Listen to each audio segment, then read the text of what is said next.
ये profit after tax कुछ थोड़ा छुपा लेते हैं।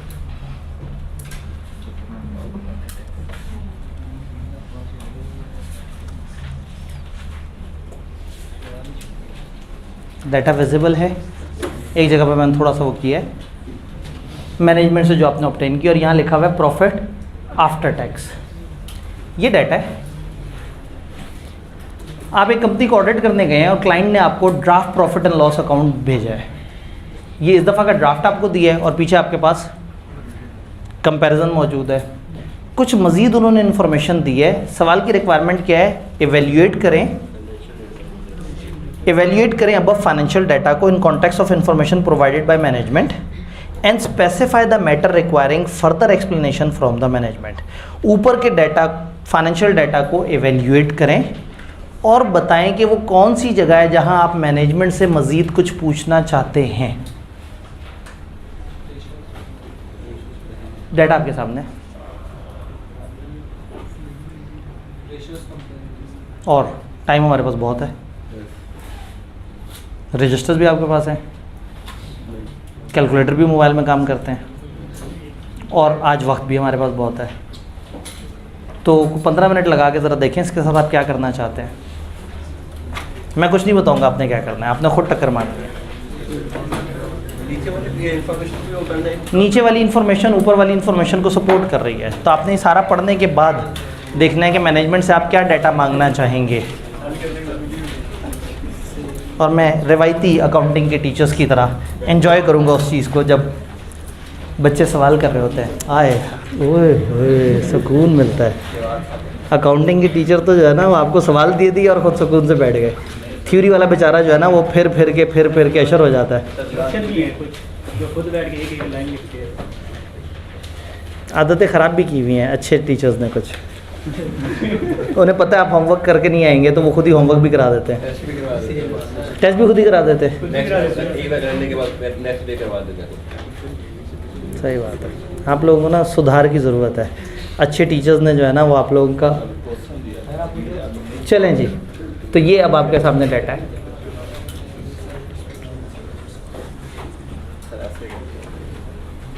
और टाइम हमारे पास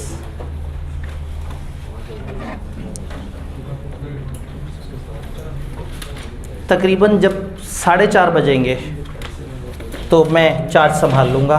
4:30 तक आप टकरे मारें इस डाटा के साथ, देखें आपको क्या क्या मैथमेटिकली प्लस माइनस सही गलत क्या लग रहा है। और ये मैं साइड पे भी बैठ सकता हूँ।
बेसिकली देखने की क्या चीज़ कितनी बड़ी है, कौन सी चीज़ कितनी कम हुई और क्यों, और क्या डाटा जस्टिफाई कर रहा है, और कौन सी ऐसी जगह जहाँ कन्फ्यूजन और आप मैनेजमेंट से मज़ीद डाटा मांगना चाहेंगे।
हाँ जी, 10 मिनट तो काफ़ी ज़्यादा होते हैं, ख़त्म ही नहीं हो रहे।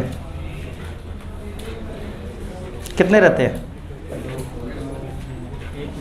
1 मिनट रहता है। चलो,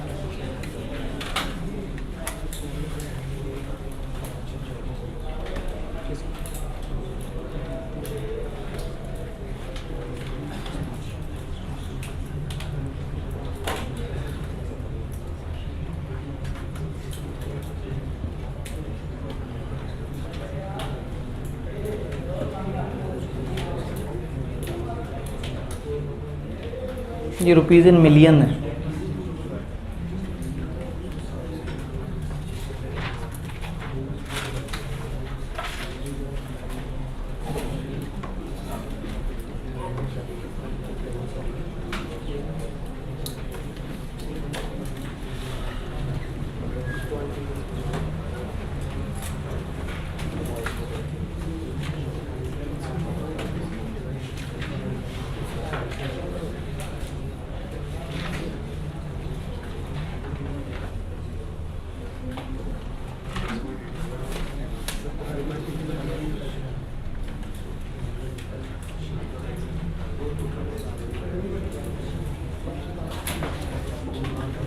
चलें जी,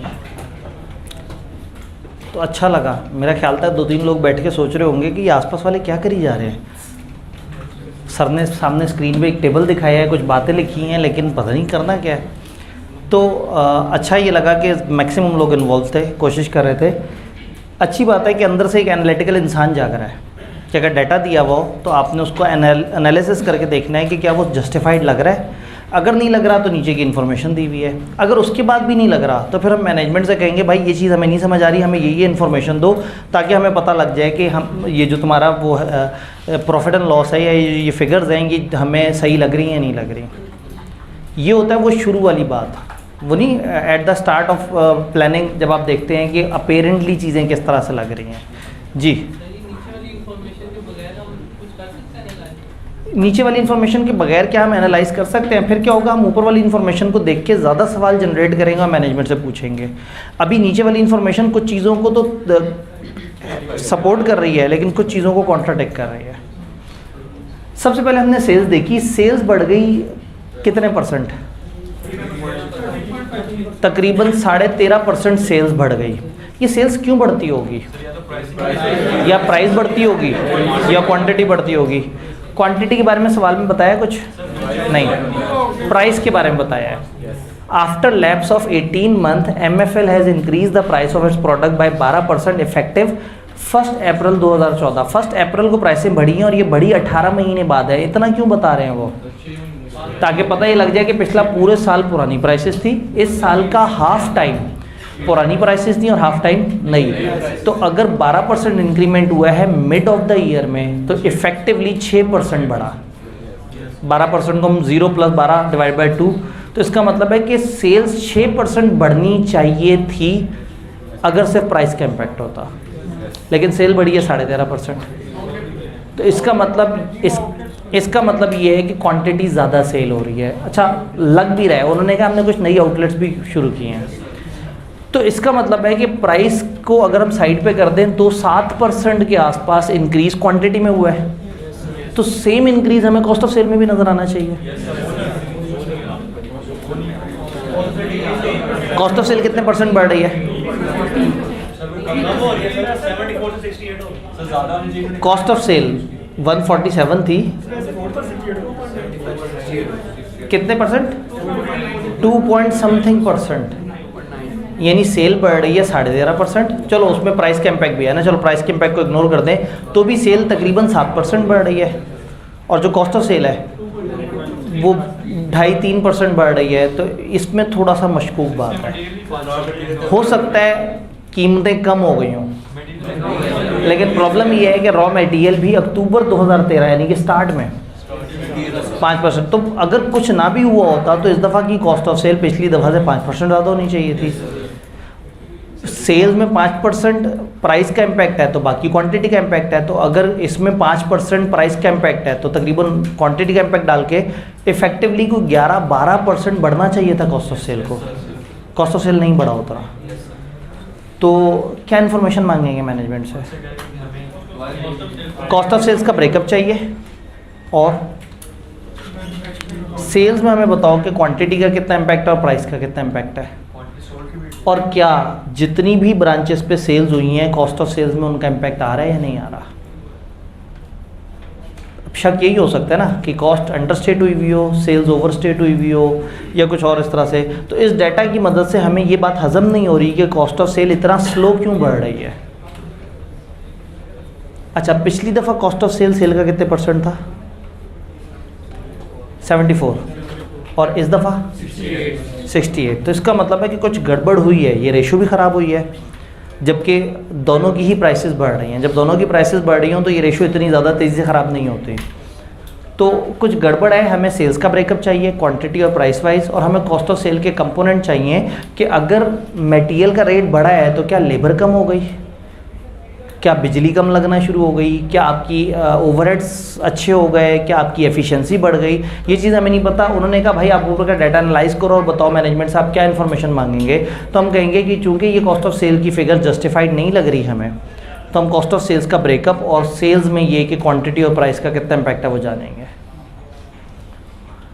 ऑपरेटिंग एक्सपेंस तकरीबन 12.25 मिलियन से बढ़ गए हैं। आप ये देखें कि ऑपरेटिंग एक्सपेंस एकदम से इतने नहीं बढ़ जाते होते, लेकिन बढ़े होंगे, 5 नई आउटलेट्स खुली हैं। This can be one of the reason कि अगर इतनी आउटलेट बढ़ी हैं तो अब ये ऑपरेटिंग एक्सपेंस का थोड़ा सा ब्रेकअप चाहिए होगा हमें। कुछ चीज़ें उन्होंने हमें बताई हुई हैं। वो कहते हैं annual increment in salaries was 8%, सैलरियों में इजाफा 8% हुआ है। तो हाँ, अब सवाल ये है कि ये सैलरीज कौन सी हैं, ये ऑपरेटिंग एक्सपेंस वाली हैं या कॉस्ट ऑफ सेल्स के अंदर वाली है। आगे देखते हैं, शायद मजीद इन्फॉर्मेशन दी हो। Salaries of non manufacturing employees have increase from 22 million to 28.2 million. क्या ये 8% है? नहीं है, ये 8% नहीं है। इसका मतलब है ऊपर का जो 8% उन्होंने बताया है वो मैन्युफैक्चरिंग का बताया होगा। तो कॉस्ट ऑफ सेल का तो पहले ही मसला पड़ा हुआ था, ये तो और मसला बन गया कि लेबर भी बड़ा है, वो मटेरियल भी बड़ा है और ओवरऑल कॉस्ट ऑफ सेल उस तरह से नहीं बढ़ रहा। अगर मान लें कि ये मैन्युफैक्चरिंग है, क्योंकि नीचे उन्होंने फिर नॉन मैन्युफैक्चरिंग अलग से बता दी। अच्छा, नॉन मैन्युफैक्चरिंग 22 मिलियन से 28.2 मिलियन हुई है, तो नॉन मैन्युफैक्चरिंग आ रही होंगी यहाँ इसमें। इसका मतलब है 31.52 में 22 मिलियन तो सैलरीज का होगा, और इस 43.78 में 28.2 मिलियन सैलरीज का होगा। दोनों को निकाल दें तो अदर देन सैलरीज क्या होगा,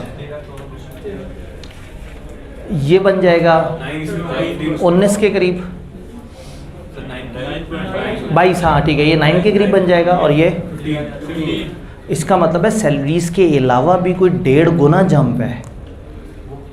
ये तो हजम ही नहीं हो रहा। सबसे बड़ा आइटम सैलरी था 22 मिलियन, तो सैलरी में अगर 6 मिलियन का जंप है तो ये बाकी जंप जो है वो ये 9 मिलियन वाले खर्चे 15 मिलियन पे कैसे पहुंच गए। हमें इसका ब्रेकअप चाहिए। अच्छा, फिर ये जो सैलरी वाली बात है ये हजम हो रही है हमें। 120 एम्प्लॉइज़ थे 30 सितंबर 2014 पे। 30 सितंबर 2014 तो एंड है, यानी साल के एंड में हमारे पास 120 एम्प्लॉइज़ थे। साल में नए कितने आए हैं? 15, और छोड़ के कितने गए? तो साल के शुरू में कितने एम्प्लॉइज़ होंगे? 106। तो 106 एम्प्लॉइज़ का खर्चा अगर 22 मिलियन था तो नए 14 एम्प्लॉइज़ का खर्चा 6.2 मिलियन तो नहीं हजम हो रहा।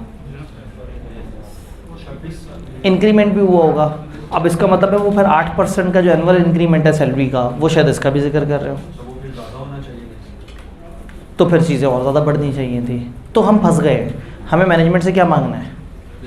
मैन्युफैक्चरिंग, नॉन मैन्युफैक्चरिंग एम्प्लॉइज़ की डिटेल और उनकी सैलरीज क्या हैं, और ये इंक्रीमेंट किस किस को लगा है, और जो नए बंदे आए हैं उनकी सैलरियाँ क्या हैं। ये डाटा मिलेगा तो हम थोड़ा सा और ज़्यादा एक्यूरेटली जज कर सकेंगे कि झूठ बोल रहे हैं सच बोल रहे हैं। आप समझ रहे हैं एनालिटिकल प्रोसीजर है क्या? आप एक डाटा को पकड़ के उसको मैथमेटिकली एनालाइज कर रहे हैं और अपने शक का इजहार कर रहे हैं, उससे मजीद डाटा लेते जा रहे हैं। अगर वो डाटा आपको तस्कीन दे रहा है तो ईजी है, और अगर वो परेशान कर रहे हैं और ज़्यादा तो आप मज़ीद मशकूक होते जा रहे हैं और आप मज़ीद ब्रेकअप मांग के मज़ीद चीज़ों में इन्वेस्टिगेशन करना चाह रहे हैं। चलिए, यहाँ तक तो ये हो गया। फाइनेंशियल चार्जेस बढ़ गए। ये क्यों बढ़ते हैं फाइनेंशियल चार्जेस? अगर कोई लोन लिया होगा तो फिर मैनेजमेंट से हमें पूछने की ज़रूरत है कि भाई इस दफ़ा आपने कितने परसेंट, ये कितने परसेंट से बढ़ा है? भाई इंटरेस्ट रेट पिछले साल और इस साल का अगर करीब करीब सेम रहा है तो जितना इस एक्सपेंस में इजाफा हुआ है उसी के करीब करीब का इजाफा लोन्स में होना चाहिए। ठीक, तो फिर हम मैनेजमेंट से कहेंगे कि भाई हमें जो है ना वो अपने लोन्स का ब्रेकअप दो, और इस दफ़ा तुमने ऐसा क्या कर दिया कि ये चार्जेस एकदम से इतने बढ़ गए। क्योंकि फाइनेंशियल चार्जेस तो हर अगले साल कम हो रहे होते हैं, आहिस्ता आहिस्ता आपका आउटस्टैंडिंग बैलेंस कम हो रहा होता है तो आपका इंटरेस्ट कम की तरफ जा रहा होता है। तो इसको कम होने के बजाय ये बढ़ गया, इसका मतलब है कि एक अच्छी हैवी अमाउंट का कोई लोन ऐड हुआ है। आउटलेट खोली है तो शायद लोन लिए होंगे, थोड़ी सी चीज़ें जस्टिफाई हो रही हैं। तो हम कह रहे हैं कि हम फिर उनसे मांगेंगे कि आप अपने लोन्स की हमें डिटेल दें, और ये लोन्स आपने इस्तेमाल कहाँ किए। कितना मज़ा आता है इसके साथ, वो भी होती है बैलेंस शीट भी, 2 डायमेंशनल एनालिसिस होता। तो होमवर्क मैं ऐसा ही दूंगा आपको, उसमें बैलेंस शीट भी होगी। नहीं, बुरा लगा आपको? चलें, कल हम क्लास में जो सवाल करेंगे उसमें बैलेंस शीट भी होगी, प्रॉफिट एंड लॉस भी, फिर उनको आपस में टैली करके देखेंगे कि अच्छा वो बढ़ा है तो वो बढ़ा या नहीं बढ़ा। प्रॉफिट बिफोर टैक्स और टैक्स पे तो नहीं आपको कोई एतराज़? ये 4.96 इस प्रॉफिट पे था, कितने परसेंट है? 34। और ये 6.8 इस प्रॉफिट पे, तो ये क्या हुआ? टैक्स रेट एकदम से कम हो गया, गवर्नमेंट ने रिलीफ देनी शुरू कर दी।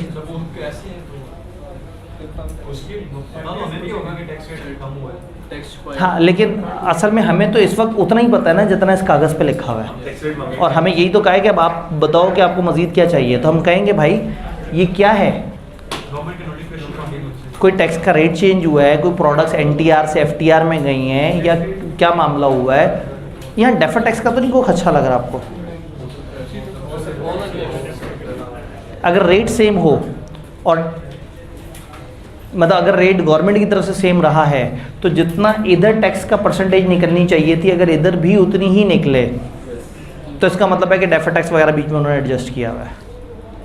तो कहीं आपके जहन में डेफर टैक्स तो नहीं ना आ रहा? अभी नहीं आना चाहिए, कल के सवाल में आना चाहिए। ठीक है, तो बहरहाल टैक्स रेट, NTR FTR की वर्किंग, ये हम जानने की कोशिश करेंगे कि ऐसा क्या हुआ है कि हमारा टैक्स जो है वो सब्सटेंशियली कम हुआ है। ये हल्की बात नहीं है, 34 से 28% पे आ जाना, अच्छा खासा फ़र्क पड़ जाता है। सर आपने कहा कि ऑपरेटिंग एक्सपेंसेस में जो मेजर एक्सपेंस है वो सैलरीज का है, तो जो आउटलेट्स ओपन है उसमें तो पैसा लगेगा, वो भी तो ऑपरेटिंग एक्सपेंस है। जी, आउटलेट जो है उस पर ऑपरेटिंग, इसका मतलब ये है कि ये सैलरीज़ के अलावा वहाँ खर्चा हुआ है। अब ये डाउट है हमें, और सवाल हमें बता रहा है, मुझे सबसे बड़ा डाउट पता है क्या है? मुझे ये लग रहा है कि मैन्युफैक्चरिंग एम्प्लॉयज़ ना यहाँ के बजाय यहाँ काउंट हो गए हैं,